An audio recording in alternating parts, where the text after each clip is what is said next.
everyone. Welcome to the Carson City School District Board of Trustees meeting. Today is Tuesday, July 22nd, 2025, and we are going to call the board meeting to order at 5:30.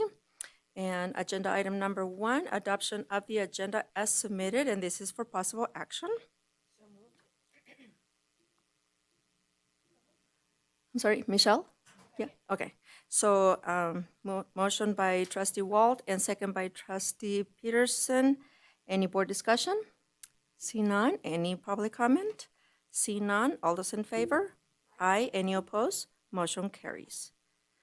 Agenda item number 2, adjournment to closed session per NRS 288.220 to discuss labor relations with the district's management representatives, and this is for discussion only.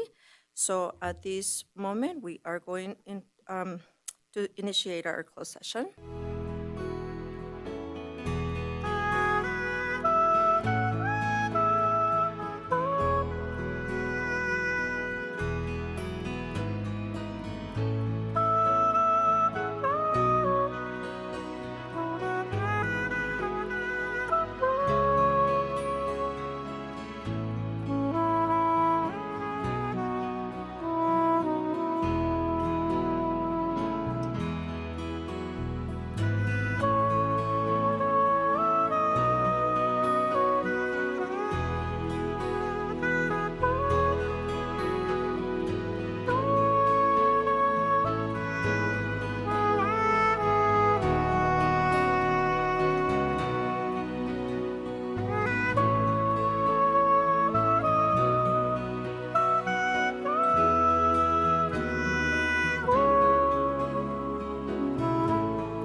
Okay, good evening, everyone. We are going to reconvene to our public session. We're going to call the board workshop to order at 6 p.m. Agenda item number 4, roundtable discussion among board members and staff addressing the following topic. Discussion, this is for discussion only, no action will be taken. Presentation and discussion regarding federal, state, and local grant funding in the Carson City School District. And I believe this is a continuation of where we left off of from our June 24th meeting. So welcome, Mr. Spencer and Cassie. All right, take it away. All righty, thank you, Madam President. As you said, we're just going to kind of continue where we left off. If there's any questions you want to entertain before we kind of start, I'm welcome to those, or we can kind of address those as we go through. So the handout I've given you is the same as what we did last time. There are page numbers on that. And based off my recollection, we made it through Carl Perkins, or Title 1D is where we finished. And we started discussing Carl Perkins at the bottom of page 2. Got it. And so just a kind of quick reminder, page 1's still on there because that kind of has our little legend of what the red text is and items with a green asterisk and a double blue asterisk are. So, and then we have our columns of, first column is our FY25 budget. Second column is FY25 projected expenditure, and then our FY26 budget. We have not updated this, although there would be a couple of those that would change from red text to black. Those only a couple at this point because Andy's working on wrapping up FY25 first. So continuing with Perkins, again, not a large, this is tied to the Career Center at CHS. So we cover one admin assistant there. And then we have a little bit of the fees for professional development and then program materials and dues and fees for our CTE staff. Again, we're expecting just slightly less than what we received last year for this upcoming year, by about $5,000. And next one is Title 1A. Let me stop here really quick. There's been some word in the news of frozen grant funds. Title I was one of those that since has been unfrozen. The other ones that are frozen are Title III, Title IIA, Immigrant, and Title IVA. Those are frozen, kind of up in the air what we do. We're not sure how things are. We've made some good plans. Our grants department has done wonderful work to rearrange expenditures that would need to take place before we'll probably find out if those are unfrozen or not. So between now and September 30th, we don't anticipate really changing any of our programming, as we've been able to use either FY25 funds that were not frozen, that rolls through the end of the federal fiscal year through September 30th. So we've been able to rearrange a couple of expenses to keep things flowing the way they should. I'm sorry, and those were immigrant and which other ones? Title III, Title IIA, Immigrant, and Title IVA. Title II does cover a lot of our beginning of the year expenditures. We've been able to cover those out of the previous year's funds. We had an unused FTE that we've done a grant amendment to reclassify that to use for our beginning of the year costs that we typically have that grant covers. So we're not looking at losing anything at this point for saying, oh, this is not going to be like what we've done the previous couple of years because we have that funding covered. And then if that is unfrozen, we can reallocate funds to where they have been in the past. Okay. So on Title I, I think this is the first time we ran into this one.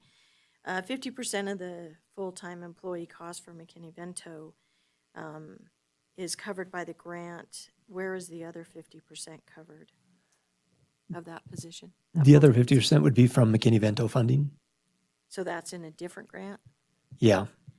So then like the 25% of the admin one to support the admin of these grants, where's the other 75% paid from? Off the top of my head, The second page, Second right? page. Second page at the very bottom, Title 1A. under salary and benefits. Because I'm not So, seeing third like, line. if you go through all of the other grants, I'm not seeing like another 25% of an admin assistant, another 75. I'm not seeing that would, the other 75 would come That's out of it. general fund? Okay. I think that particular employee, she does some HR work, so she kind of a split between grants and HR. Other duties? Yeah, I'm Yeah, pretty 'cause sure. I'm not seeing another 20. Okay, thank you.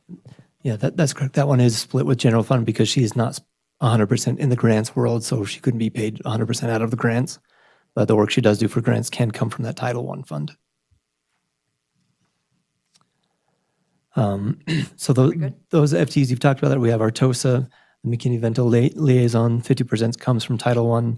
The admin assistant, that's partially covered, and then we have 6 instructional coaches that are covered by that.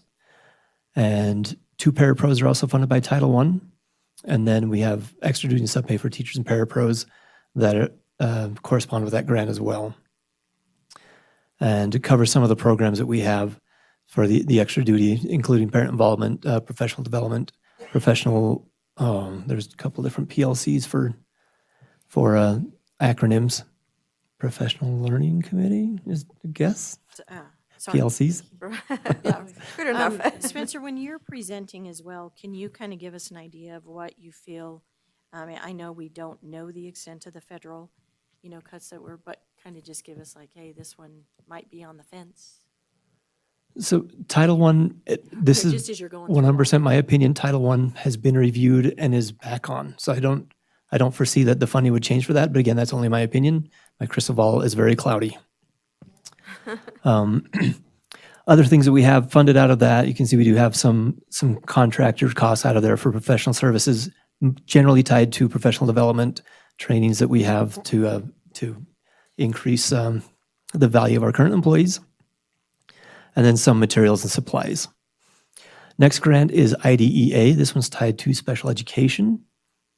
So we do have a special education teacher on special assignment and 1 itinerant special education teacher.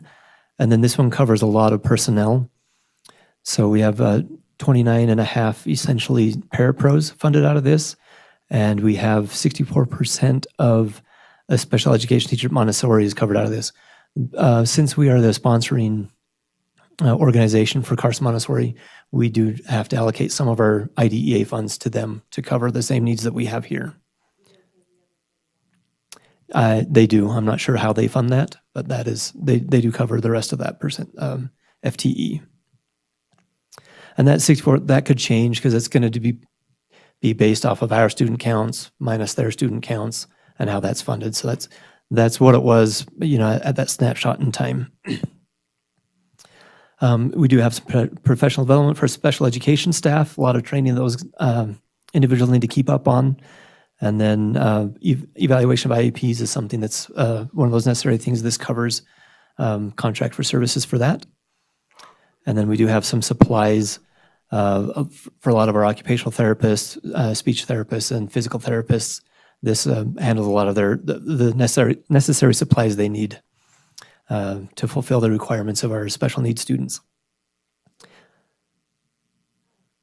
Wow. So correct me if I'm wrong, if I'm not seeing this correctly, but so for program materials and supplies, in this last fiscal year, we had 319,000, but this year we only have 89,000. So the 319 what was budgeted, we're expecting to spend that 89,000 because again, there's this funding a lot of times you can use it for this or this, and they'll give us 300,000, but we couldn't spend 300,000 in the categories they gave it to us. Trust me, if we can spend $1,000, we're going to spend $1,000. We were able to spend that. So FY26 award is going to be kind of based off of what our need was this year. So that's sometimes we can reallocate those funds to other categories in the grant, or sometimes just like, well, you didn't need it, so we're going to reduce it and send it to anywhere in the state it is needed. Thank you. I didn't mention on federal or Title 1A, and then here there's indirect costs. That essentially kind of covers the overhead of grants. Some grants we can collect that, and that covers our grants department, some of our payroll and HR because they handle individuals that are grant funded. And so there's a big hairy formula that we use with the state to determine what that amount is. And it's typically based off that percentage that's generated every year and the award fund of the grant. If we do get reduced grant funding, typically that's the first thing to go. But if not, that does kind of help with some of our personnel costs. Next grant is IDEA for Priority Improvement Project, PIP IDEA, it's often called.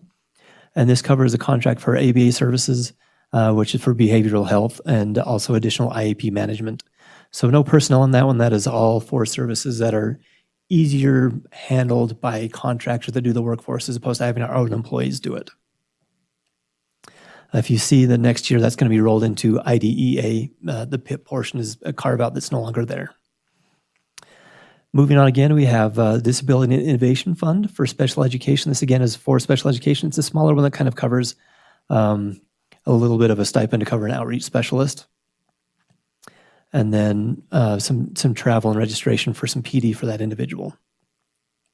And we have been able to get a little bit of supplies material for FY26 we didn't have in the previous year. Moving on to page 4, Title III. This is one that is currently frozen.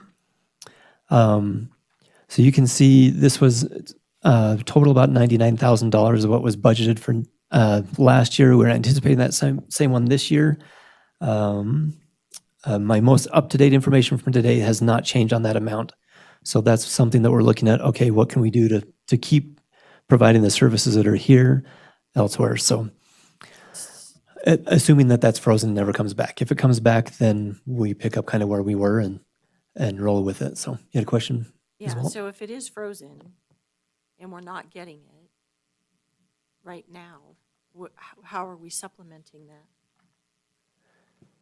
So this would cover, oh, go ahead.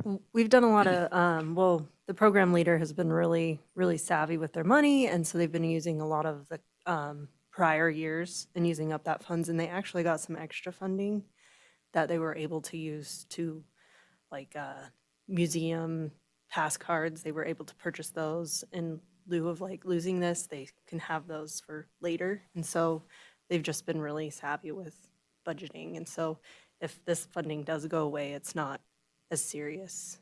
Like, we've paid for Elevation, that platform, and I think they paid for the Rosetta Stone out of the prior year, so they've really done some great planning and budgeting. Okay, thank you. Yeah, so those would be kind of some enrichment services that wouldn't be there.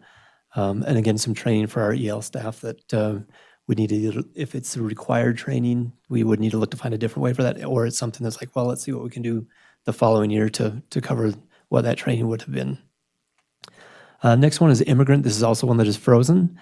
You can see, again, not a large amount. It's about $27,000. For both Title III and immigrant, we don't have anyone's regular full-time position in there. So this does cover some family engagement services, which we'd have to look to either find a different funding source for that or reimagine what that would look like to kind of accomplish the same goal.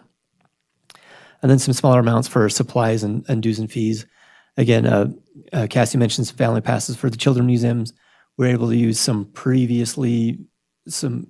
unawarded previous fiscal year dollars that we were able to get our hands on to cover that. So that's something that's been alternatively funded. And then if this does go back, we'll look and see which funding source makes sense to keep it in and what can we do with the additional dollars. Next one is IDEA Early Childhood. This is one, again, that's tied to special education. We do have one position in here that is partially funded for a special education professional. So it's between this fund and the special education fund. If this one is not one that's frozen, if it ceased to exist, then the special education fund would need to pick up that position, or we'd need to look and see if it's one that we could do without. In the special education world, we have all these requirements we must do for our students, and a lot of times those don't go away just because there's not funding available, so we have to figure out how to make those happen.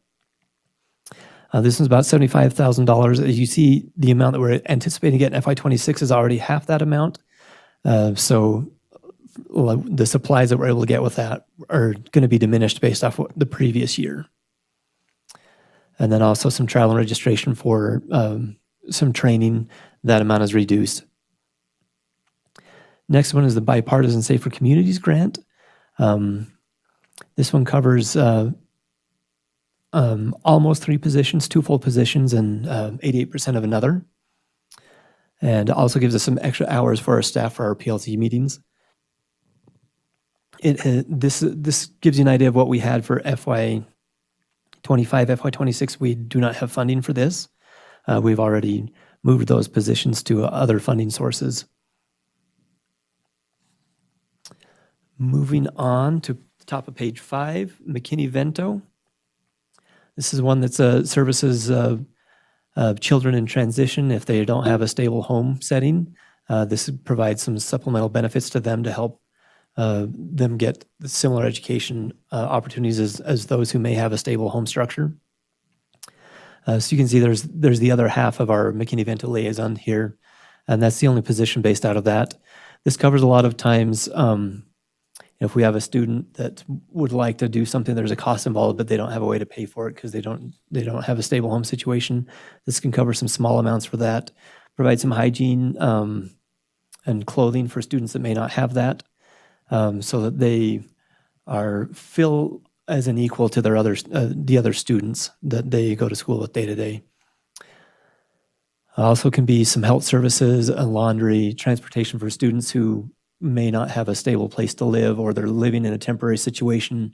If they might be living out of a hotel for temporarily, this can help get them to their assigned school if it's a temporary situation. Title 2A is the next one. This is one that's currently frozen. You can see we have just slightly over 1.5 FTEs in there. Let's see. So that would be, we've kind of talked a little bit about some possible different funding sources, but we haven't settled on exactly where those would move to. More than likely, what we need to do is move them to the general fund temporarily till the freeze ends, or permanently if it does not unfreeze. So again, this one covers a lot of our beginning of the year and training and getting all of our staff up and ready for the school year. A lot of those costs come out of this grant. Helps everyone hit the ground running. Title 4A, the one after that, is the last one that is currently frozen. We have a partial FT to cover some computer science and technology. We need to find a different funding source for that. That one would likely go to general fund if that becomes permanent loss of this funding. In addition to that FTE, we have a little bit of some funding for some IT equipment for our STEM labs and some art enrichment. Those go to kind of cover some of the other schools that we provide support to here in the community. Next grant is AB 495. This one covers our social workers currently. It covers not quite a full FTE for school social worker and another for an MTSS TOSA, multi-tiered system of support is what MTSS stands for. TOSA is teacher on special assignment, just as a reminder of what those are. And then a lot of our extra hours for before and after school programs are funded through this. That one is very position heavy.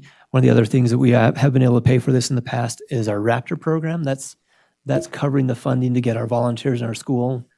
I had a conversation with an individual who's very familiar with Washoe, who does not cover that, and he saw that as a great barrier to them getting volunteers in their schools because they show up to volunteer and say, "Oh, you just fill out this and pay this fee, and then in 2 weeks you can volunteer for us." So we have a great system that they can show up, they can do the background check, comply with all our laws, make sure they're safe to be around our students, and that happens near instantaneous, and this covers the cost for that. Top of page 6, we have our ARP ESSER Homelet. This is one of the final of the ESSER grants. So you can see it was a small amount that we had for FY25 and no funds for FY26. Sorry, what was that? So a lot of this, 6, 7, and most of 8 and 9 are all no funding for fiscal year 26.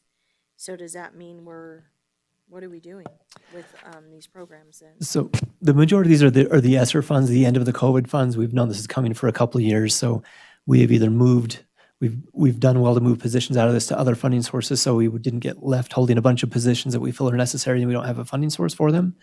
And we've used a lot of things to buy services that we can use. So it's kind of it's helped fund things, but we've known that this funding wouldn't be here, so we've tapered that off so that we didn't fall off the funding cliff that Ezra kind of created for us. So if we kind of look at all of page 6, you can see a little bit what those were, because there's not really any regular positions in those. So the ARPS for homeless kind of was a supplement to our McKinney-Vento funds. The SPIDIG grant, we did have half an FTE in there. That's already been reallocated for next year. And then we did have a little bit of our social workers come out of that just because we had this funding available to us and it made sense to spend it rather than dip into general funds already. Any questions on page 6? No, but before we run out of time, can I jump? Because I think 7, 8, and 9 are pretty much the same, that there's no funding. A couple of them are coming from the foundation. But, Yeah, so okay, So page 7 through 9 are private grants or local grants. And so as of the time of this printing, there might not be funding, but sometimes we do get that. And this is a self-augmenting fund where if the foundation comes and says, hey, we raised an additional $30,000 for you, we'd like you to spend it on this, then we can create a fund for that. So we can track that spending, make sure that we're spending it in the manner that they wish us to, and that it's meeting their objectives and our objectives. So these are all fairly self-explanatory. Very few positions, sometimes some supplemental hours here, but a lot of times it's going to be, supplies, things that enrich our educational offerings. So the descriptions is fairly self-explanatory if you kind of want to go through those on your own. And that would leave us about 5 minutes here for any questions you may have. okay. And I will provide an electronic copy of this for those of you who dislike paper. Thanks, Spencer. We'll make sure that gets to you by tomorrow. I appreciate that. Okay, so I wanted to jump back to page 1. Do we have an update on whether or not the Nevada Ready Pre-K for fiscal year 26, it's in red, items in red, are budgeted but have not been yet awarded? Do we have an update on that? We don't. We still anticipate that. That hasn't gone away. Nothing legislatively changed that. Again, this is going to be where NDE is working full steam to close out FY25. And once that's done, then they're going to kind of work on getting those awarded for FY26. They do great work with the number of staff they have. So sometimes it's just, we know that's coming. Since we don't officially have it, that's why it's in red. So how do you start then a school year not knowing that the funding is not there? How do you do that? Okay. Welcome to the world of All grants. right. Yeah. And I mean, I know I'm going through it, personally as well. We're spending the money hoping that it shows up, that the grant's there on time. My next question is, because it's very concerning, if you take all of the frozen items in which you told us are frozen, you're talking $2.1 million. That's much higher than what was frozen. Okay, so then correct me if I'm wrong. Okay, so I looked at Title 1A. It's about 540,000, real rough estimate. Well, Title 1A is frozen, right? Title I is not frozen. It was previously, has already been unfrozen. Okay, so Title. So that's the one that we cited the largest on when we found out that Okay. it was not frozen. So then we have Title 3. Title III, Title IIA, Immigrant. Immigrant, and Title IVA. And those collectively are about 540,000. 2A. Okay, so with that then, if it is, say that it is frozen, and we start the school year with those programs, and then we find that we do not get the funding, then how does that affect our budget in coming back to the board? Would it be an augmentation, or how is that? Yeah, that would be it. What we'll need to do. And we have 2.2 FTEs in there, 1 full FTE and 2 partials. They're already split funded with general. Those are all going to shift to the general. And then if that becomes unfrozen, then we would move them back to where they are. Becoming unfrozen could mean that, hey, anything we spent till now has to stay in general. That's a possibility, or they may let us retroactively account for all of it. Not sure what that'll look like, and if it stays frozen, then we would be looking at adjusting our general fund budget or analyzing if there's any other grant funding sources that we can move the puzzle pieces around to cover those positions and maybe change some of the other services that we offer. I would add too, I think several of the departments are, well, especially ed services, are very aware of this. And so as a contingency plan, knowing that there's funds available in their budget, they'll have to reprioritize some of those spending decisions to make some of that still happen. Yeah, and our grants department, in conjunction with those other departments, has covered the first 90 days. So that gives us till September to kind of get more news, or if we need to continue from there. Everything that we typically do has been covered from a funding source that we currently have that comes out of those frozen grants, with the exception of those 2.2 FTEs. Those will likely need to move to, we're hoping to get some information any day that would kind of guide us on what we should do as opposed to what our best guess is. And if we don't get it, we'll go with our best guess. And when, Yes. and when will you be able to provide us an update? I think it would be helpful for us to know where we stand. As soon as we receive it, could be Okay, sometime between now and September 30th or later. okay. All right. But as we get information, we'll definitely keep you up to date on this because it's $500,000's a chunk of change to worry about. So And I just want to, and then with, I appreciate your time on this. And Spencer, I really appreciate you going through this budget the way that you are with us. I know it's a lot to ask, but I think it is extremely informative for all of us, moving forward. So I really appreciate your time. I don't want you to ever think that I don't. And right now with the funding from the federal government, I don't envy your job. I really don't, because it is a guessing game. And you're spending the money in hopes that you're going to get reimbursed at some point as well. And it's unfortunate, but I know a lot of entities are doing this, and fingers are crossed is all I can say, and we hope for the best. And we ran out of time, so we thank you so much, both of you, for all the information and for answering the questions that are sometimes, hard to answer, because we really don't have any answers, right? So thank you. Thank you for all the work that you guys do. Appreciate it. thank you. Okay. Okay, before I move on to the next agenda item, I need to inform everyone that we have a couple of trustees that are excused, VP Walker and Trustee Gardner. They're both absent and they are excused. President However, Ramirez. we do have a quorum, You do need to call the formal meeting to order, though. and we do need to call the former, okay. So we are going to call the board meeting to order at 6:31, is it? We're a little bit off, so 6:31, yes. And again, we do have a quorum. Okay. So agenda item number 5, flag salute. Trustee Peterson, if you can please lead us. I pledge allegiance to the flag of the United States of America and to the republic for which it stands, one nation, under God, indivisible, with liberty and justice for all. Thank you, Trustee Peterson. Agenda item number 6, Superintendent's report, and this is for information only. Superintendent Feeling. Thank you, President Ramirez. Illness has been spreading around the district office. We are currently investigating who may have brought that to us. I got Miss Renee sick, so to bear that out here. Yeah, we're trying to stay away from you Yeah. guys. No, a lot of year-round staff. This is the time of year that they don't necessarily get off during the breaks during the school year. So this is a time of year that many of them are taking advantage of that and taking opportunities to get some time away. So it has been a little bit of a quiet early July, but it's definitely starting to ramp up here as we're preparing for the school year.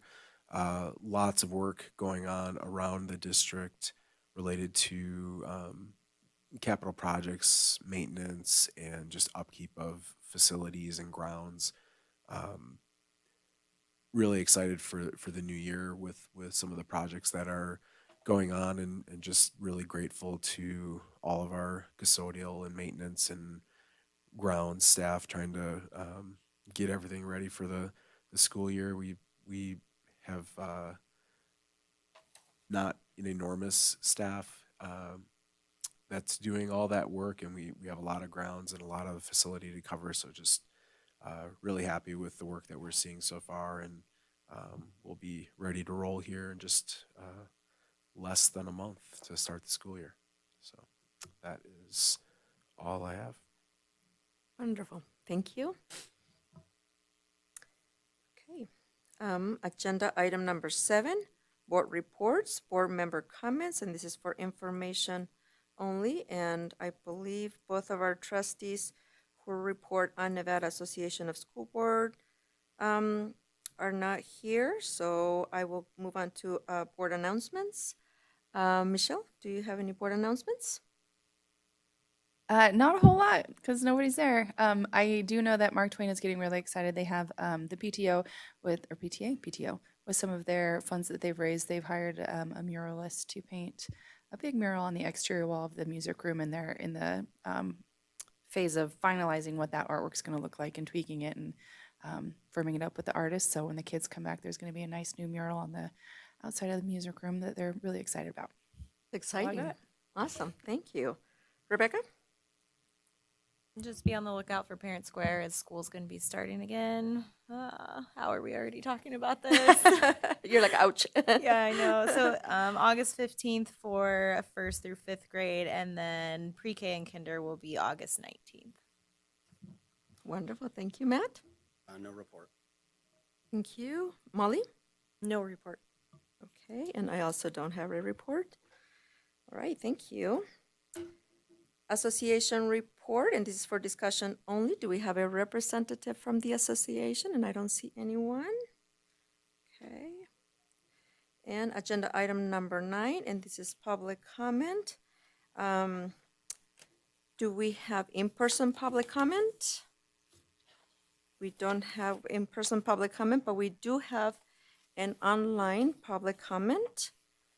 And as it is indicated, we are only in need to read the individual who submitted the public comment, and that was Erin Bean, and her comment will be included on the packet. Okay. And agenda item number, is there any in-person public comment before I close it? Okay, so I am closing public comment, and I'm moving on to agenda item number 10, discussion on proposed changes to CCSD Policy 817, identification badge, and this is first reading for discussion only. Welcome, Ms. Ann Sear.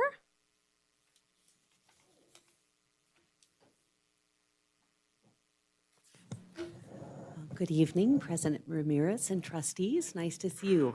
I'm sorry I missed you last month for the exciting conversation regarding our insurance renewal. But tonight, we're going to talk about ID badges and keys. So it should be really exciting, just as exciting. Yeah. So you have the existing policy statement for policy 817P, identification badges. And we're not proposing that we make any changes to this policy statement. It's short and sweet, basically states the purpose of why we have identification badges and what we hope to accomplish by requiring employees to wear them. Okay? But I think a few years ago, when we very first started implementing electronic access control, I came and presented change to the identification badge regulation.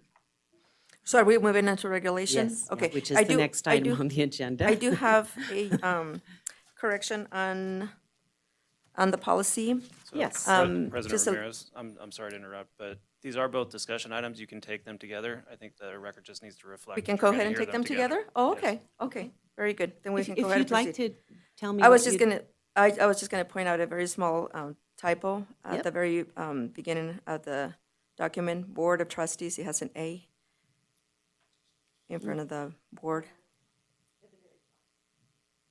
The very first letter on the title. Ah, okay. Anybody else have any changes or comments? Yes. Go ahead. With these ID badges, are you able to control like what they would allow entry to? Yes. I had someone bring up to me a question about at the high school specifically. Oh, good, my mic's on. That like for coaching staff, when they have badges, there are some that are hired on and have pay, and then some that are. And I'm remembering from memory on this, so if I get it wrong, please forgive me or correct me. Some that have access because they get paid, and some that are completely volunteer, but they still get a badge for security purposes. And there was a question asked: is there a way, even on the ones that that don't get paid, to give them access? For example, if it's football practice and there's 9 coaches, but the first 3 that show up are not paid, and so they can't access any of the routes. They have to just kind of stand at the door and wait for somebody who does get paid, even though they're all doing the same job. They're doing it as a volunteer, and so their badge won't let them in. And so it was asked if that's something that can be looked at, that they go through the same background check. Is there a way to make it so that their badge will also let them through the door without having to stand there and wait for another person? So Athletic Director Reimer did bring that topic to us at the district office, and we have had some conversation about that. It would not be a change that we would incorporate into the identification badge regulation. We would have to really do a deep dive into the board's regulation on volunteer management. So the volunteers under the volunteer regulation require supervision at all times. So when we give someone a badge that provides them with access to the building, what we're really saying to them is, you can enter the building unsupervised. So that just kind of cracks open a whole nother discussion regarding our current view on management of volunteers. So, and I'm happy to come back and talk about that with you in more detail. He had just brought it up with me, so I said I'm happy to bring it up. I'm glad Sure. that he's had that conversation with Sure. you as well, because I think it is noteworthy that the volunteers who are doing the same amount of work and being as present as the people who Sure. are receiving the stipend. I get it. I've been the volunteer my whole life. and Yeah. So to stand there and Yeah. like, well, I'm not quite as important Sure. as them. But I Sure. understand that there are safety regulations tied to it as well. Yes, and our volunteer regulation was written to align with state law as well. So there's just some details there that we have to attend to. Yeah. Okay. Any other questions, comments? Okay. And as Mr. Russell stated, we are combining, we are able to combine 2 agenda items, which is agenda item number 10 and number 11. So we are continuing with the conversation on agenda item number 11. Identification badges. So the only change, as I was saying, a few years ago when we began implementing electronic access control, we took the key protocol, which is the next item we're going to talk about, and we added in some verbiage regarding key cards, because the key cards essentially were keys.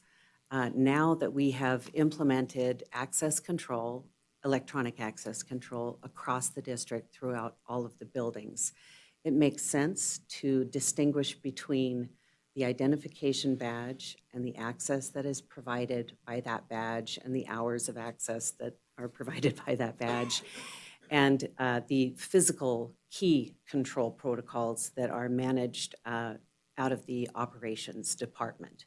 So safety services manages the identification badges, and the operations department is responsible for the physical key controls So we've taken those two items and separated them.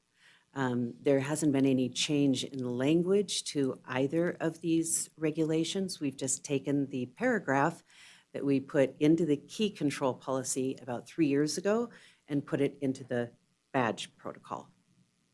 Took it out of keys, put it into badges. So those changes are in red. Do you have any questions or comments? I do, but I mean, it's just, I didn't realize we had a safety services office. That's my office. That is okay.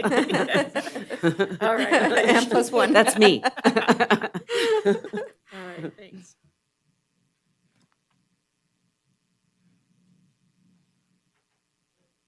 Okay. So I do have a question. So for the, let's see, on the second paragraph under B, on page number 2, where it says photo identification will be updated and a new badge issued every 3 years. Yes. That only pertains to all the employees, correct? That does not pertain to us as trustees?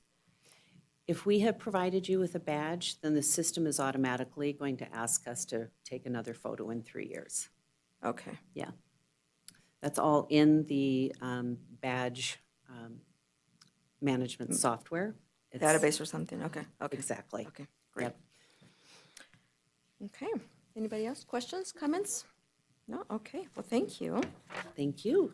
Then we will go on to agenda item number 12. Discussion on proposed changes to CCSD Regulation 706.1 Key Protocol, which includes renumbering the regulation to 815 in Section 800 Operations, and this is for discussion only. And again, Ms. Ann Sear. Thank you. So as I just described, the only changes to this regulation is the renumbering. So we've taken it out of the property section of the policy and regulation manual and placed it into the operations section, renumbered it to 815, and just indicated that it's the director of operation who is responsible for implementing the regulation pertaining to the physical control of keys. But the rest of this is unchanged in terms of how we manage our keys.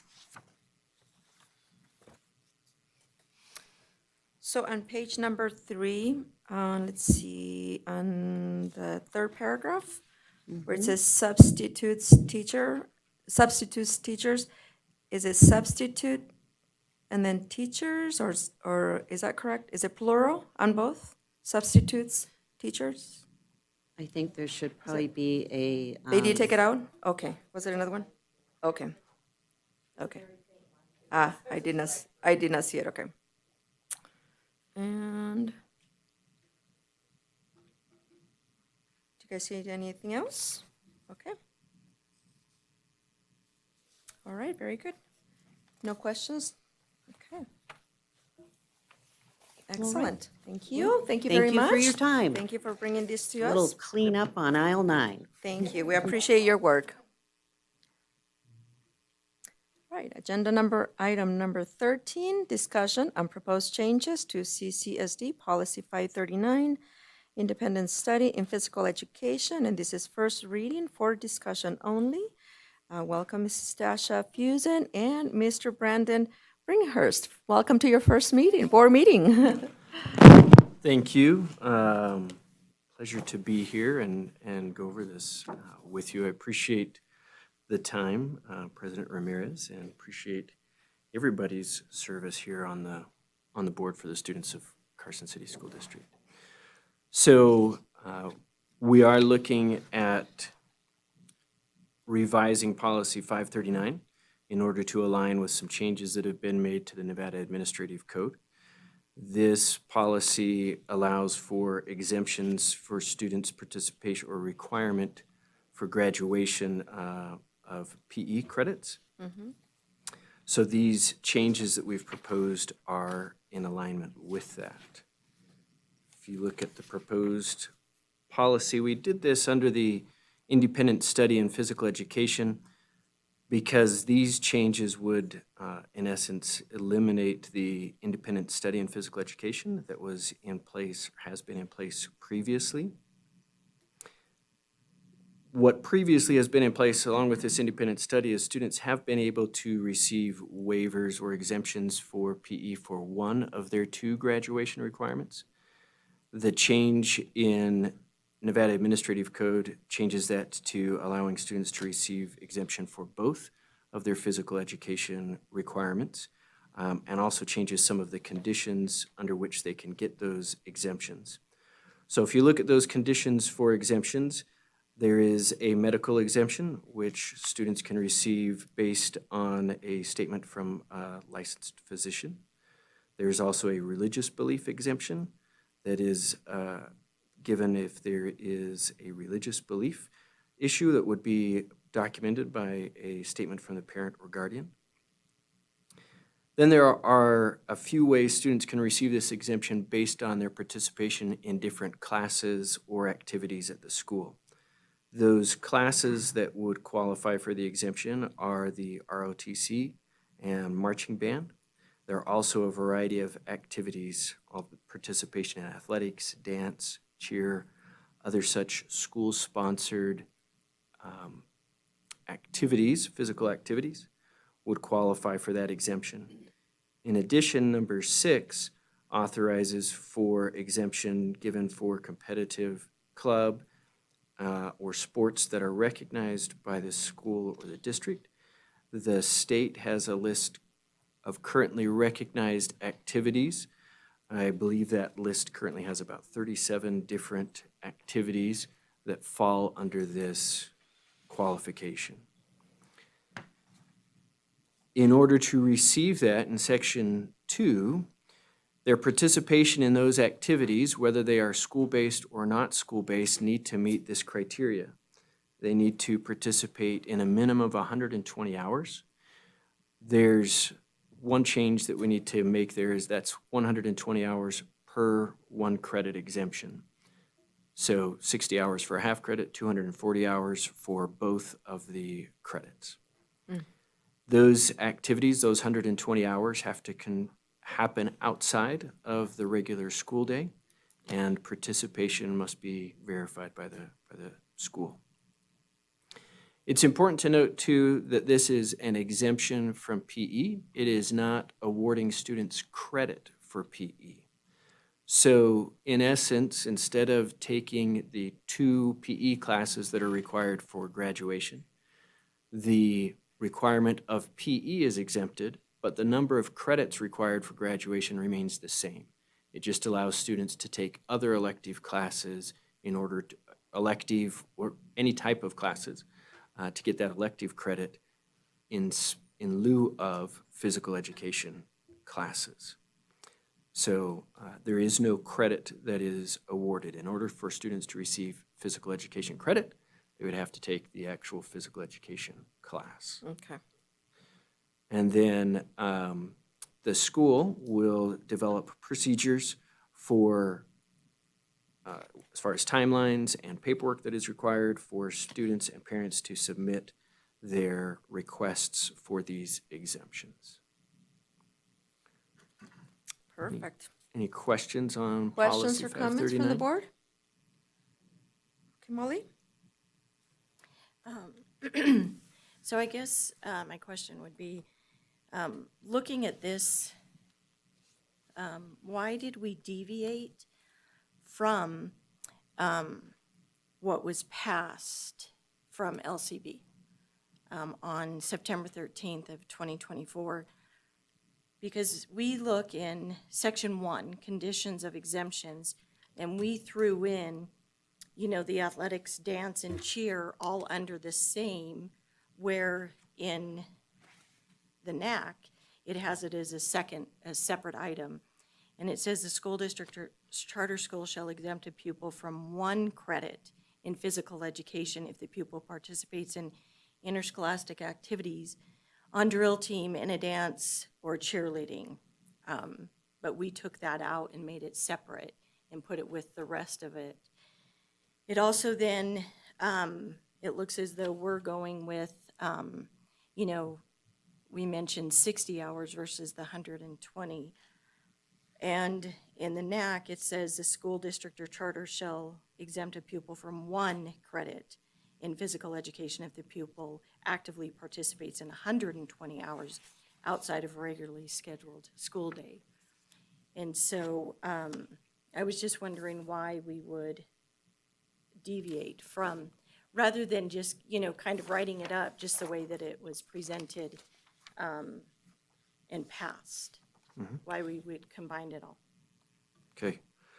Great question. So I think one of your questions was regarding the hours, the 120 hours full per credit. And I believe we're in alignment with that. What we have here in Section 2, Number 1, it's a minimum of 120 hours. As I mentioned, we will add some clarification there that it's 120 hours per one exemption. So it would be the 240 hours for both exemptions. And then your other question was in the NAC, it had the other activities in a separate section. Is that correct? What it was is, in NAC Section 1, it only talks about physical, mental condition, religious belief, enrollment in our ROTC, and enrollment in marching band. And that doesn't really, it just says from taking the course in physical education if the pupil requests an exemption. But then in Section 2 of the NAC, it states that it will only be 1 credit, as to where we put it all into 1. And then it's stating that it falls under the exemption. And that doesn't really say 1 credit versus 2 credits. So Tasha Fuson for the record, I'm actually one who drafted this, and it was based on not just what NAC, how NAC was written, but it was drafted based on the guidance document we received from the Department of Education. The guidance we received from the Department of Education allows those credits to be waived based on semester credit, which starts at 60 hours, which is what Mr. Bringhurst and I actually spoke about earlier today, making that clarification under Section 2, Number 1, right, in terms of the credit. So it can be 60 hours for half credit, 120 for full credit, 108, et cetera, up to 2. So the guidance that we received from the Department of Education very specifically spells out that this allows up to 2 full PE waivers for those. So that was included in here. And I just didn't feel like it needed to be word for word exactly the way it was written in NAC. I didn't think it changed whatsoever the essence of what was written there. If you feel that this somehow confuses that or changes the meaning of what the intent was or the guidance we got from the Department of Education, we can change verbiage. I do, because the NAC says 1 credit, and we're lumping it in as excusing both credits. And I really wouldn't. And they can both be excused by guidance from NDE. I mean, we received that. So I guess what is the meaning of, why would we want students to be able to get an exemption from physical education as a whole for 2 credits?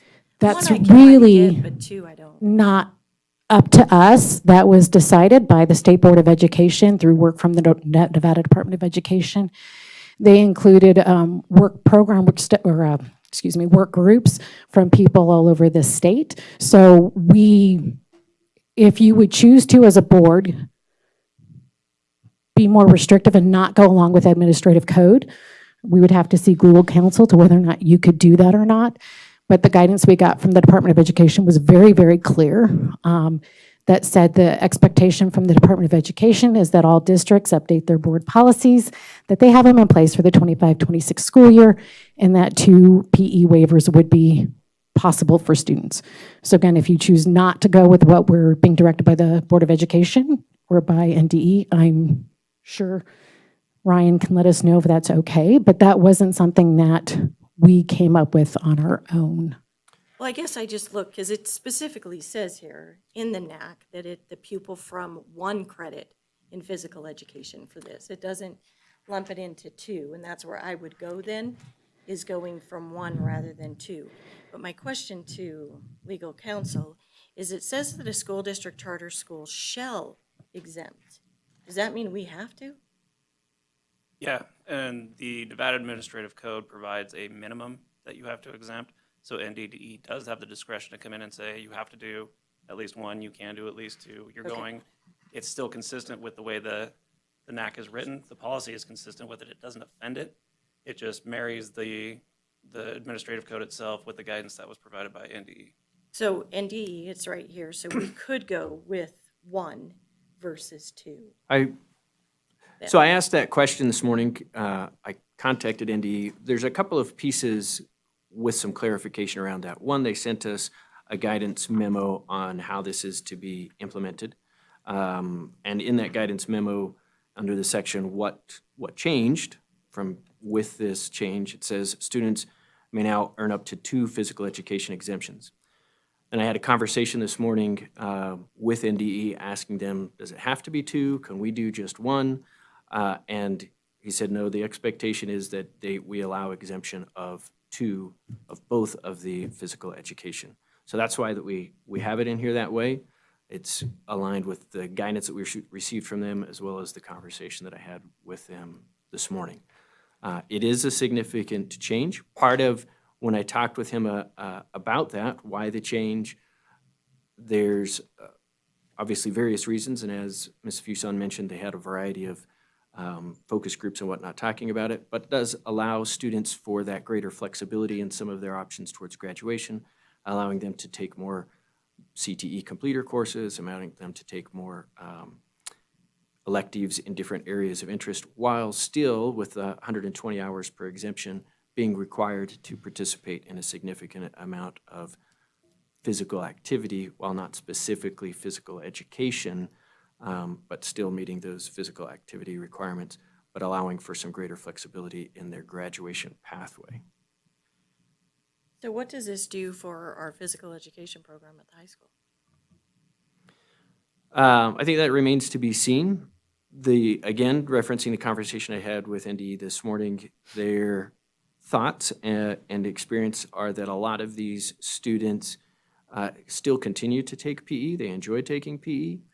They may be in athletics, they may be in football, for instance, but still continue to take weights because that's an expectation so that they can succeed in football or basketball or whatever it is that they're taking.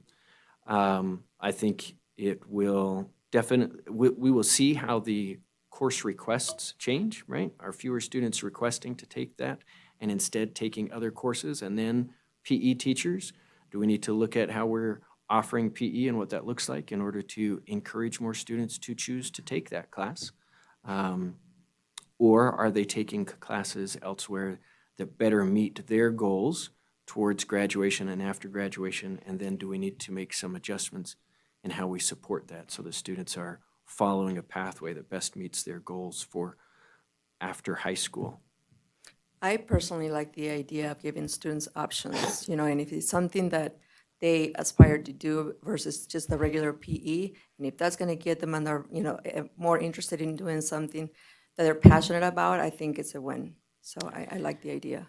Tasha Fuson for the record. Also, I can tell you that in my 10 years as a high school principal, the student who typically asked for waivers from PE were usually a student who was coming in and wanted to take world languages and a career and technical education pathway and a music pathway.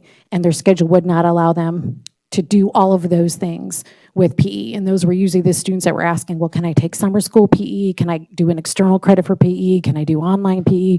What can I do so I can take these other courses in seat? So that's really the typical student that we see in my experience at the site level who's trying to look for a waiver, a way to take PE outside of the school day. So you don't envision this increase to 2 years of exemption? There's not going to be like a mass exodus from PE or anything that we need to I don't believe so. We have a lot of student athletes, as Mr. Bringer said, actually take 4 years of PE, especially, football players will take football weights 4 years in a row, or basketball players will take basketball. So I don't foresee that happening. And again, the students who typically are already looking for ways have already looked for ways to do that. We offer currently 3 semesters or 1.5 years of online PE. So we have several students who do that. We have students who access PE through BYU correspondence, because that's the way. So what I see this happening again, and I obviously have been at the site level for many, many, many years, is really those students and just giving them an opportunity to waive it in this manner, but it doesn't, a student just doesn't get to say, I don't want to take PE. They're still engaging in some kind of external PE. Many of our students, for instance, who will do junior rodeo, right? So they come in and they want to, they're very involved in athletics outside of the school environment. So it gives them a route to do that. We have also allowed supervised curriculum PE since 2020 in our district. And really, that doesn't vary much whatsoever from the processes that we are going to suggest that the high school continue to use, including paperwork. It really, we've had that opportunity for 5 years. This just streamlines it for students and makes it a little bit easier for them versus all the hoops that we made them jump through. But a student can't just opt out of physical activity. I mean, that's not what this is saying, right? This is saying if you're involved in sports and athletics outside of the school day, right, that you can waive both. And again, students have been able to waive one for over a decade. I mean, it's been a long time. So this just allows them to waive the second one. I don't see a mass exodus from PE. I don't see us firing PE teachers. I don't see that kind of thing happening. Again, students have looked for this opportunity in many ways before. And if there's a will, there's always been a way. And again, I can't tell you how many kids do BYU PE, which is very interesting to me. Be PE by correspondence, very interesting. But it happens and it's permissible. So this just gives us a different option for those students. And this doesn't necessarily open a hole in their schedule. They would still have to fill it because they still need another credit. And so if anything, this exemption puts more on their plate because now they have to fulfill it externally. Correct. They would have to be doing something outside of school to get the PE exemption, and then they would still have to take another class during school in order to get their required credits for graduation. And I would also add to what was said about will we see significant shifts in students not taking PE?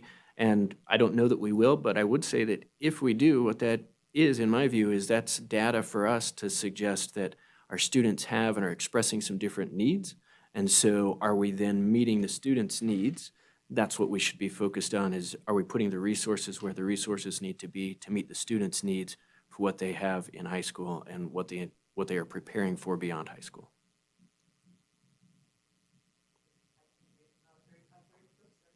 I think we can all agree with that. And the more we can get the students excited about being in school, the better off we all are. So, yep.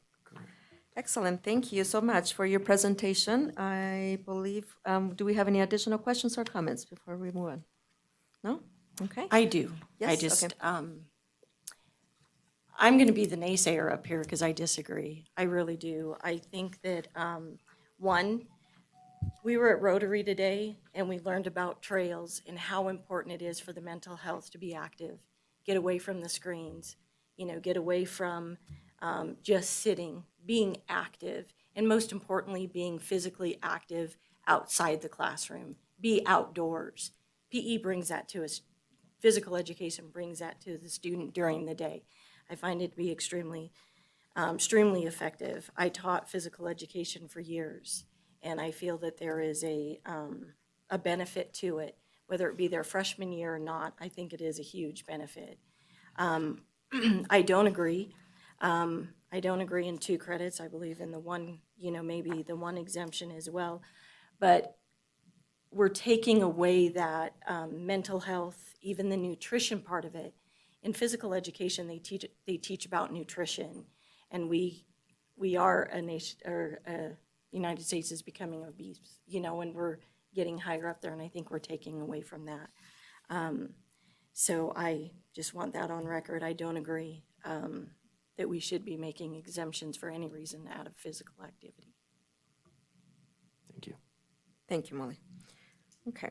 So again, this is for first reading. We will see this in the next meeting or so. Okay, very good. Thank you. Moving on to agenda item number 14, discussion on proposed changes to CCSD Regulation 517, graduation requirements. And this is for discussion only. And again, Ms. Tasha Fusen and Mr. Brandon Brinhurst. 2 agenda items in a row for you for the first time. Yeah, Got for it. the first time. All right, so this is adjustments to Regulation 517 to align Carson City School District graduation requirements to some revisions that have been made to the Nevada Administrative Code, changing some of those requirements. So that's the purpose behind this update to the regulation. You look on the regulation on page 1, we haven't made any adjustments to the regulation there. On page 2, there are some significant adjustments that I'll try and explain.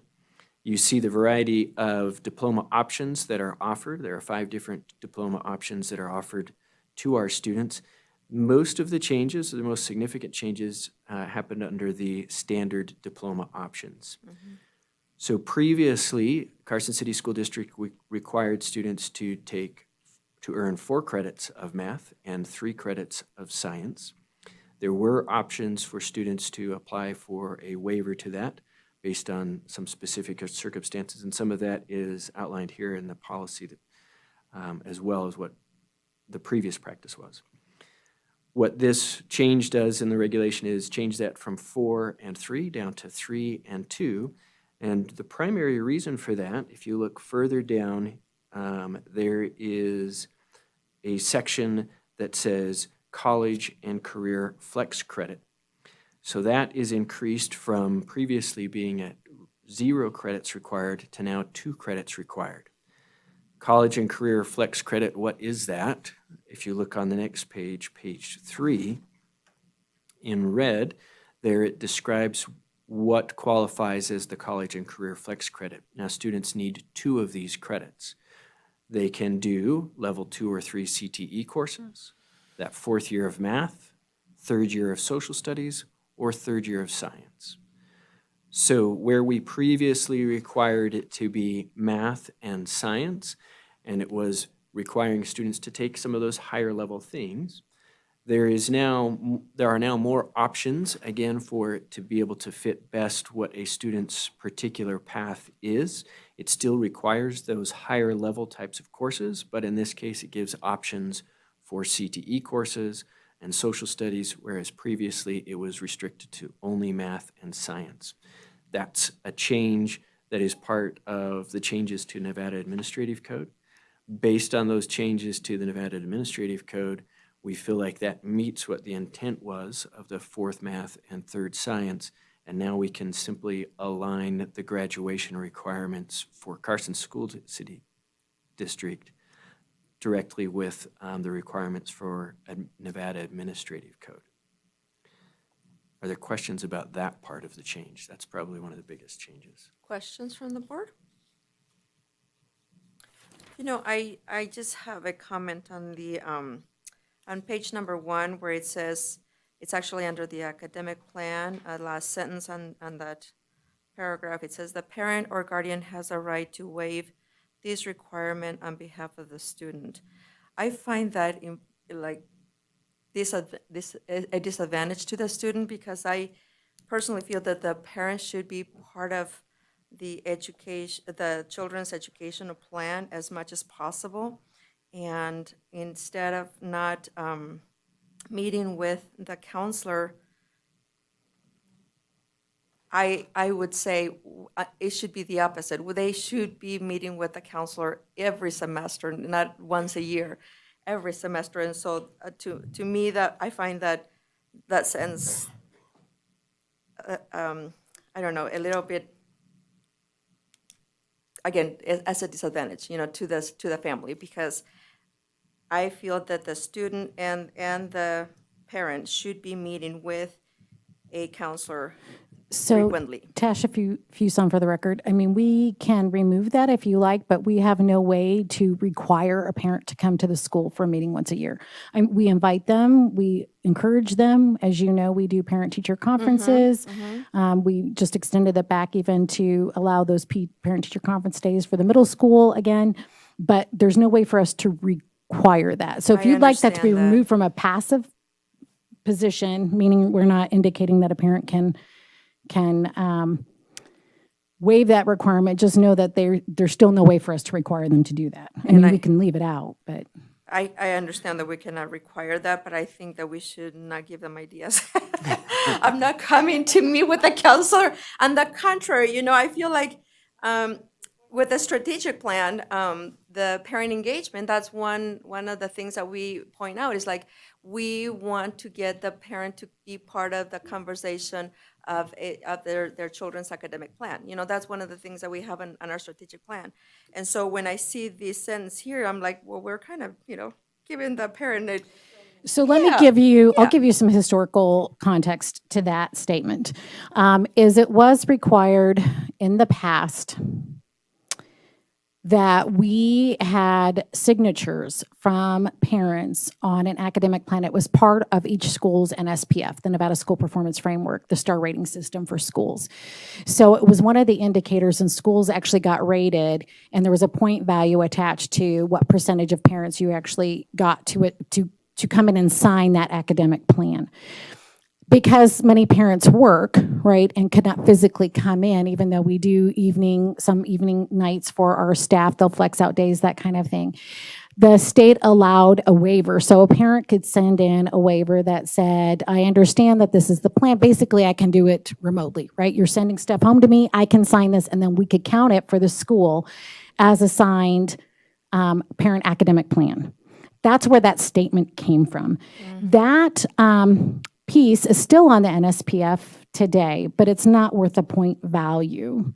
So we could remove it, but that's where it came from. Gotcha. Specifically, it was Thank because you. we didn't want to penalize schools for not having 100% parents there, when parents could remotely say, yes, I've reviewed this and I'm happy about it, and signed it and then sent it to the school, right?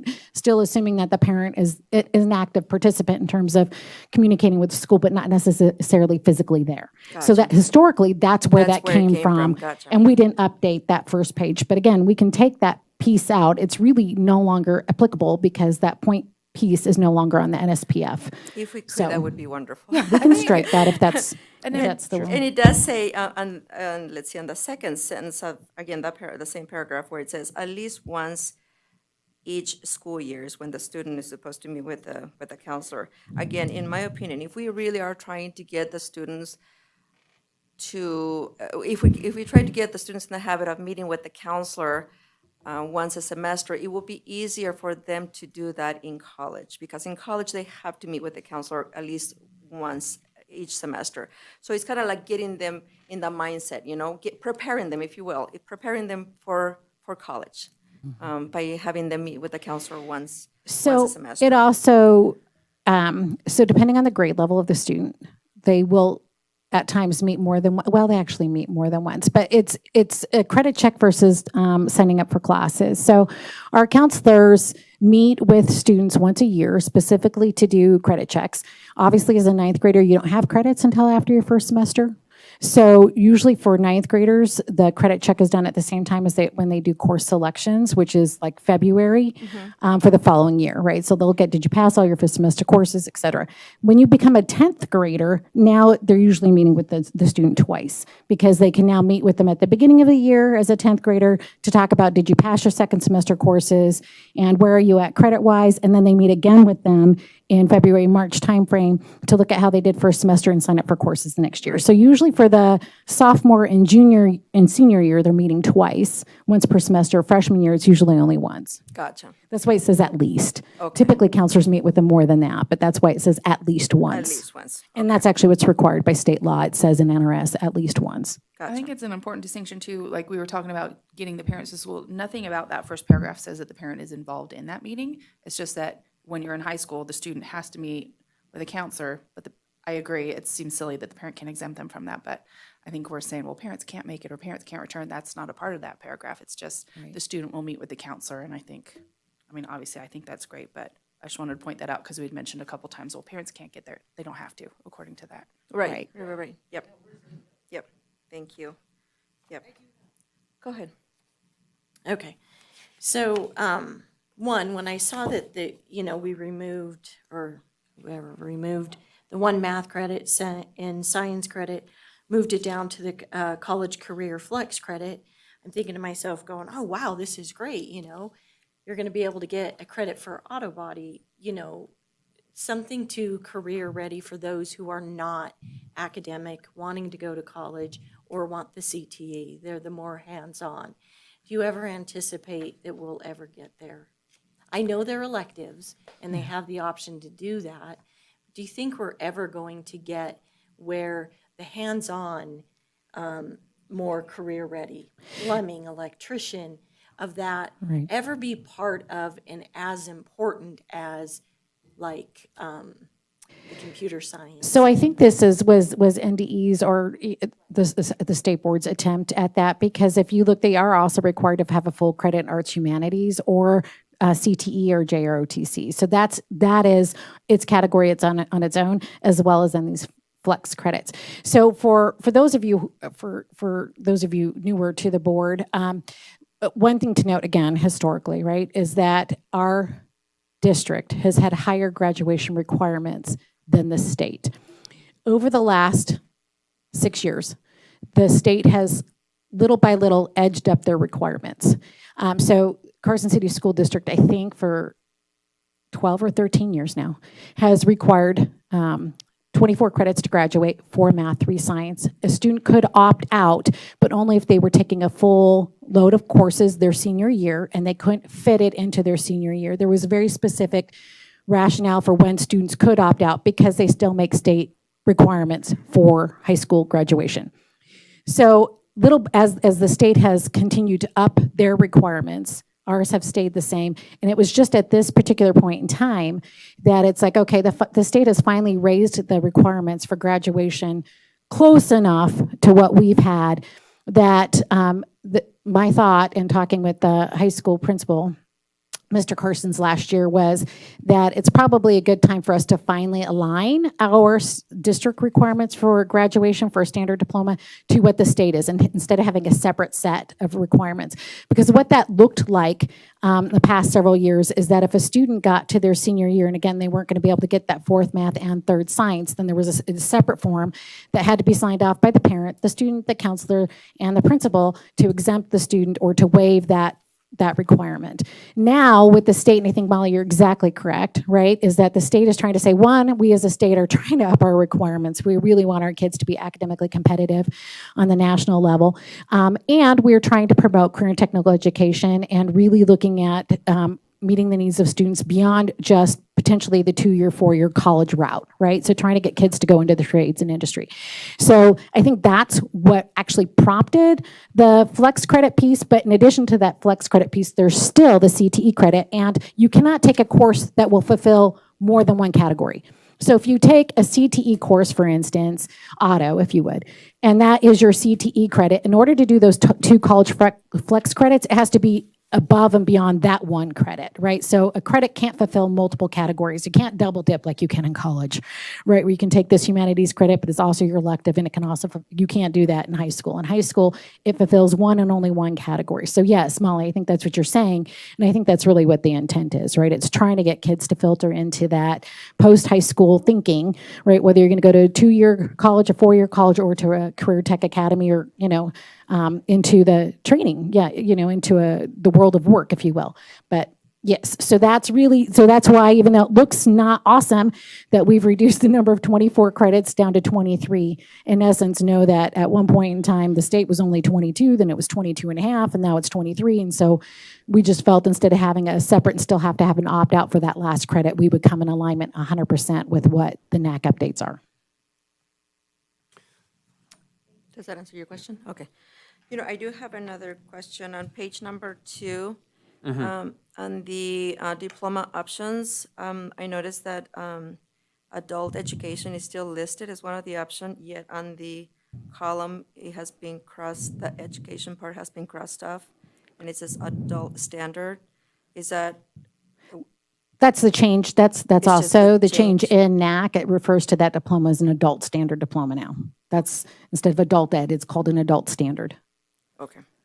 So then the adult education should be changed to adult standard? No, it's just the name The name. of the diploma type. Adult education is still adult education. The name of the diploma is now an adult standard diploma. Gotcha. Okay, thank you.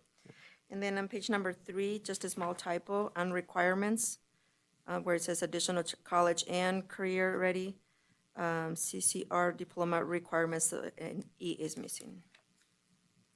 Thank you. Okay, any other questions or comments from the board? Okay, seeing none. Thank you so much for this presentation. We appreciate it. Thank you. All right. Agenda item number 15, informational update on the district strategic plan, power Carson City 2027. And this is for discussion only. Superintendent Feeling.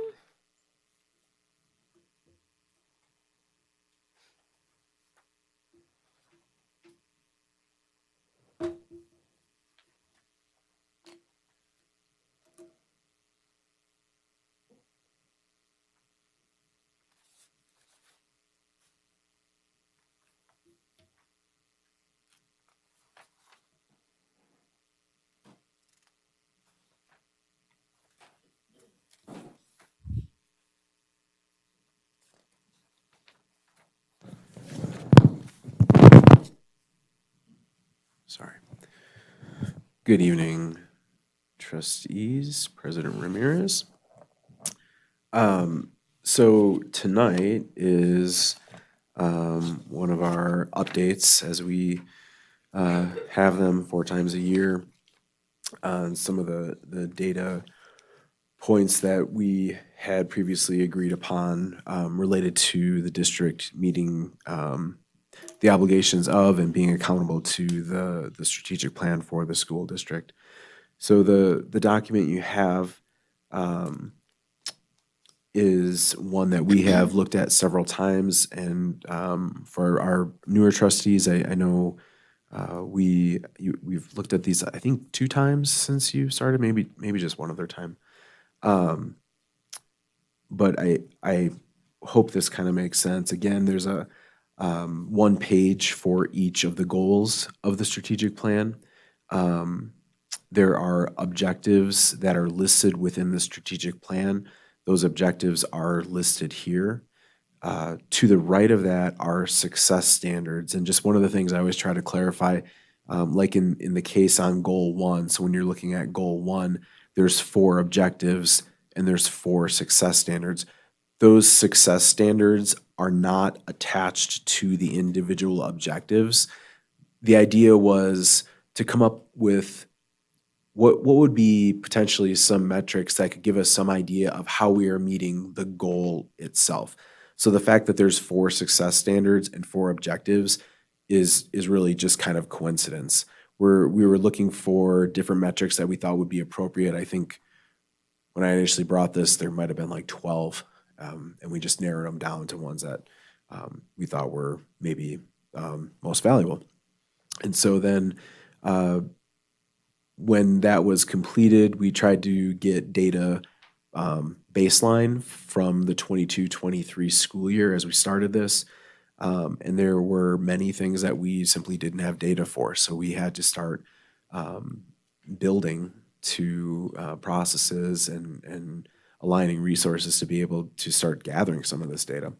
But then as you carry forward into the different quarters, as you move to the right, you'll see that in some cases where we didn't have data in 22-23, we then got it during the 23-24 school year, or we were still building, and then in the 24-25 school year, hopefully I believe we've now kind of gotten to that point. Although I know there is still some fine tuning, and I'll note that when we go through this. So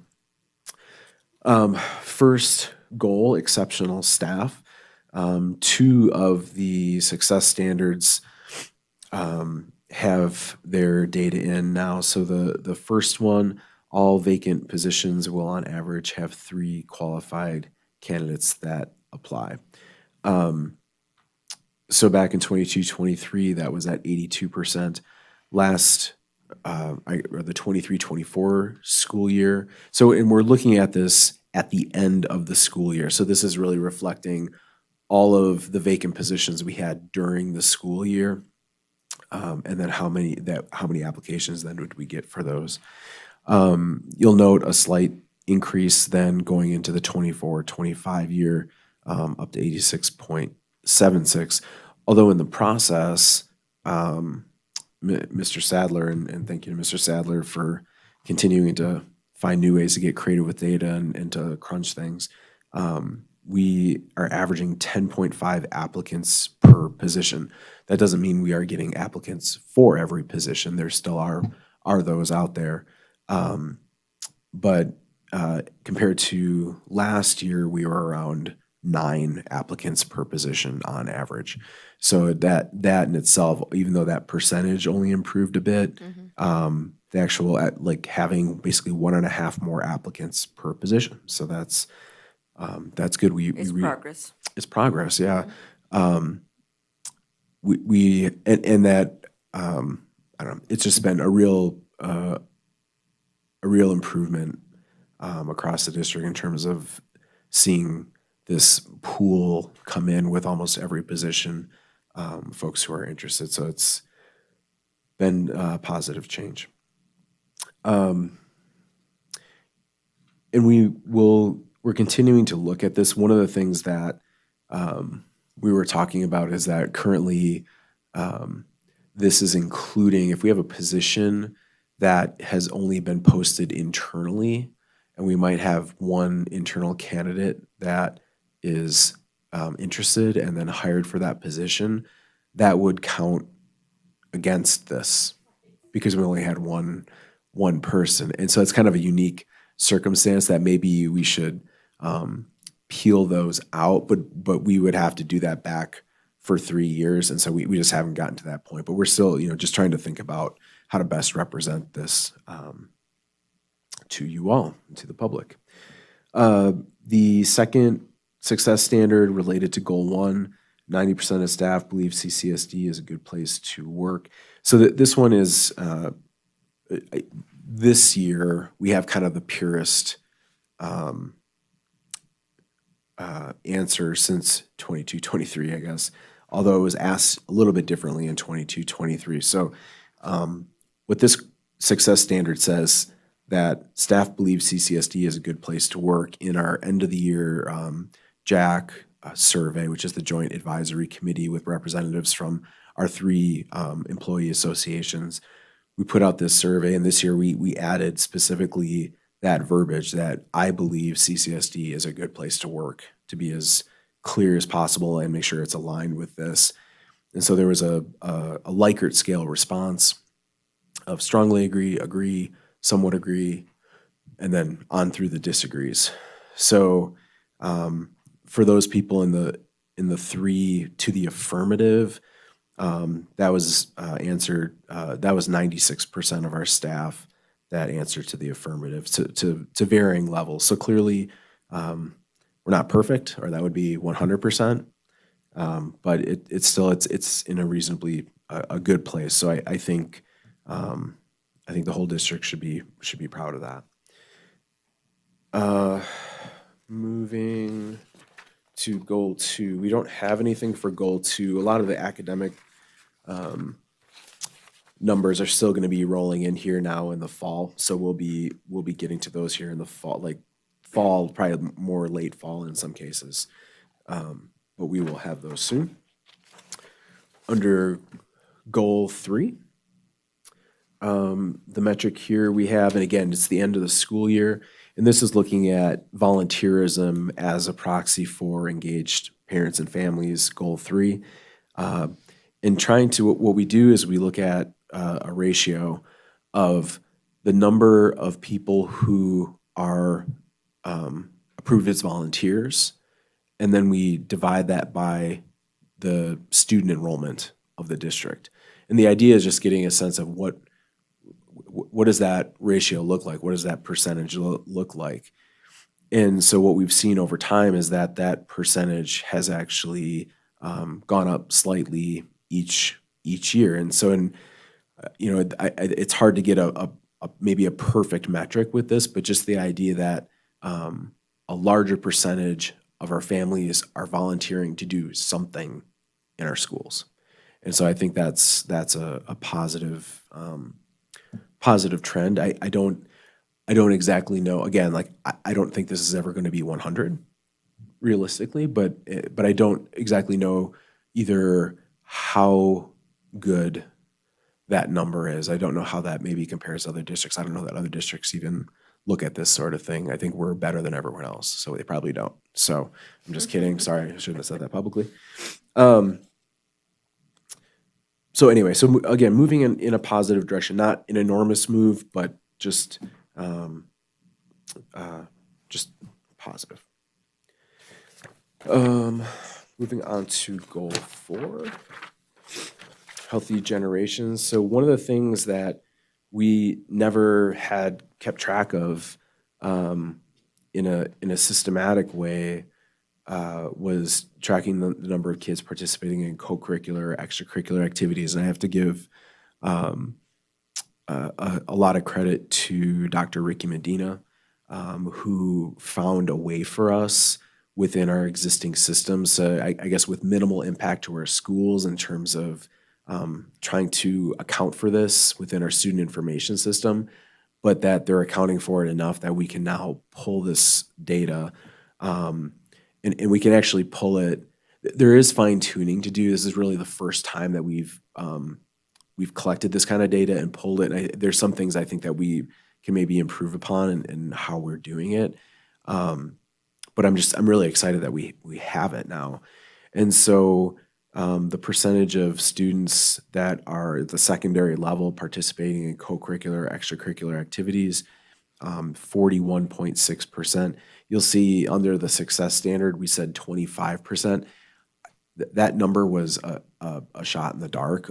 We didn't really know what was good or what it should have been. We don't know what it is at other schools. And so now that we are able to generate some numbers, we can maybe start doing some research to understand what would be a good place to really be. So that might be something that changes in the future. And one of the things, Ricky set this up, K-12, so the elementary schools also were entering. If kids are participating in clubs at the elementary level, that's really the only option they have at this point. But so when you include that, you have the percentage drops to 32.5%, and there's still some reporting inconsistencies between some of the schools, so we need to figure some of that out. But overall, I'm really happy that I'm actually finally able to present you some data. My guess is as we continue to look at this and try to understand it and make sure we're reporting it, I guess, as accurately and meaningfully as we can, that some of these numbers might get fine-tuned. So I might retroactively come back to you and say, well, this 41.6% really should have been 43% because we realized we didn't include one activity, or maybe it drops because we thought one activity for some reason shouldn't have been included. So there's still a little bit of work to do, but again, just excited that we have something. And Absolutely. again, thank you to Dr. Medina. The last one, community info partnership. So one of them was having a higher retention ratio of our community partners. We still don't have, and a big thanks on this goes to,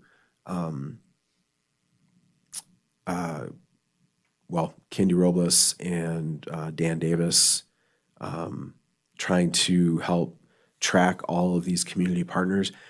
We will have a more robust system for tracking this next year with there'll be a new software platform coming on so that we can kind of, just query on it, track on it, and have better information. But our number of community partners, we believe, went up from 109 last year to 127 this year. And so that increase is good. Again, I still think we need something to better capture and track some of that data, just to make sure it's 100% accurate as we're presenting it. But we do believe that is the number. So, maybe nothing earth-shattering, but again, the idea is just kind of consistently bringing this back, and hopefully things are moving in the right direction. We're not seeing any negative trends, but I think we're seeing generally good direction overall.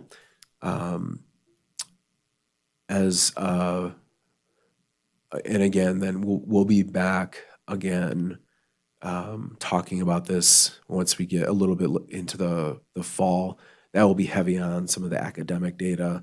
And I think there might be a couple other items, but that one tends to be more about academics as we start getting our SBAC data and some other little data points back for us to share. So with that, thank you, and I'm happy to take any questions. Well, this is starting to look good, like you say, it definitely is heading the right direction. So thank you for this information. Any comments or questions from the board? No?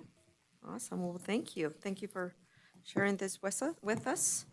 And our community connection meetings will be starting Yep, our first one is when, I believe, September. this is, I'll just say this is tentative, because I know Miss Renee is gonna get mad if I throw a date out there.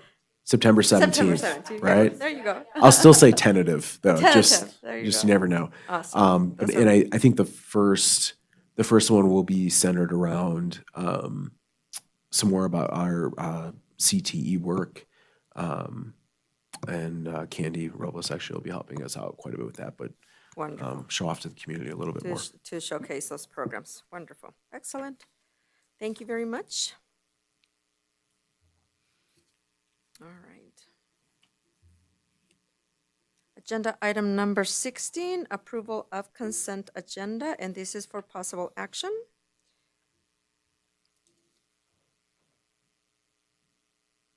Anybody? I'll take. Okay.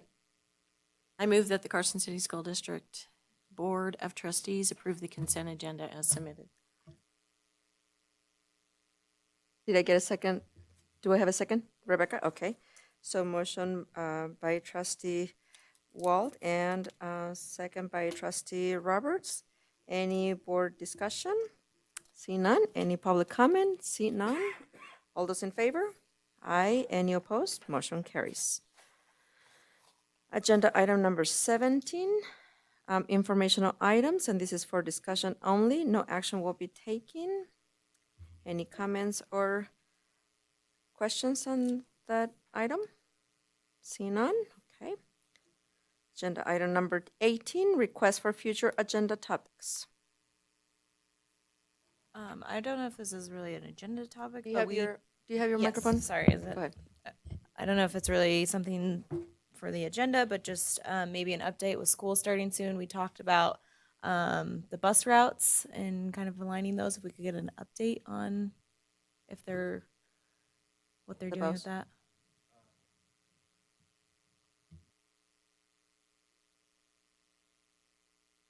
Just send us information on one of your updates, maybe? Okay. Okay, Molly?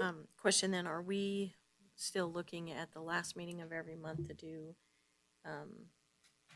something off the budget? So like the next one we were gonna do was special education.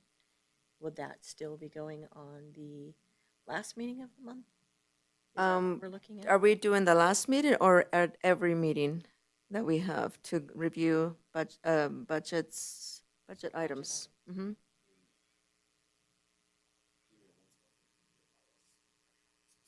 So once a month, so the last meeting of the month, does that sound, yeah, sounds doable? Okay, you're good with that? Okay. All right. Agenda item number 19, adjournment. Thank you so much, everyone.